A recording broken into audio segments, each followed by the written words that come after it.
Out the names of the 5 persons deceased in the violence that erupted in Nuh yesterday, in Nuh, Haryana yesterday. Neeraj is victim number 1. He's a Jawan from the Haryana Home Guard. Guru Sevak is a Jawan from the Home Guard.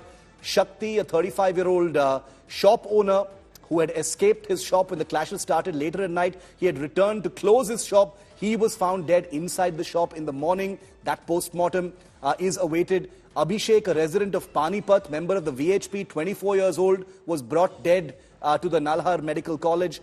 And the Maulana of the Sector 57 Masjid in Gurugram has also been found dead. So five Indian citizens have died as a result of this communal flashpoint that erupted in Nuh and spread to Sona and Gurugram. I want to go across to India today's Shreya Chatterjee, who's been in the epicenter of this rioting overnight, and she's still there right now reporting bravely for us. The 5 names that you've just put out, Shreya, can you give us any information about the circumstances in which they died? Was it in the rioting, the stone pelting? Was there firing that took place? Just describe each of these deaths and what we know about them.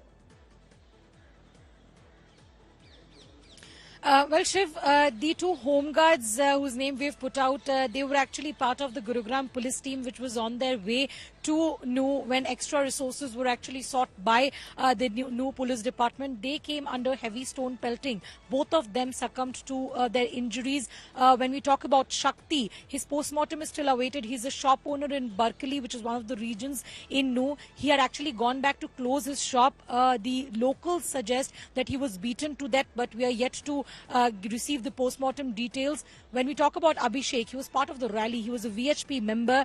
He was also attacked.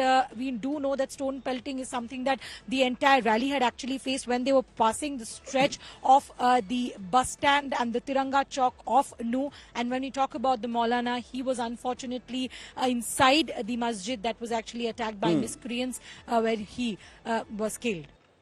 Shreya, there's a lot of, information doing the rounds, very difficult to verify because there's such a angry war of claims and counterclaims in this very emotive time.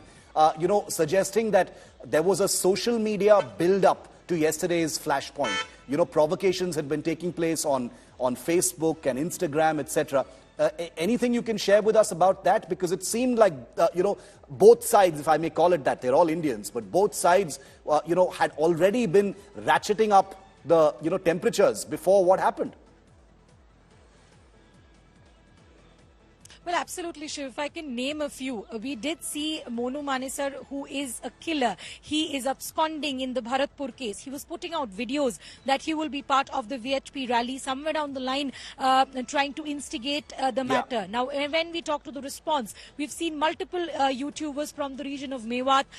Some names I can name like Mewati YouTuber, etc. They had suggested that if you come, we will give you a response. And that's exactly what has happened. But another point, Shiv, that I want to raise, because the cyber police station that came under attack, we cannot ignore that. That was deliberately done because recently the Nuh region has actually done a heavy crackdown against cyber thugs. Mewat is a hotspot of cyber thugs. Somewhere there was also revenge that was actually taken on the police. So it was a collective thing altogether. We cannot deny the police failure as well. But indeed, there was a lot of communal tension that was existing on social media, which probably shouldn't have been overlooked. And that investigation is going to be a very difficult one because of all those angles that Shreya has put out. Shreya, stay safe. We'll keep coming back to you. Thanks very much for that live update from the ground.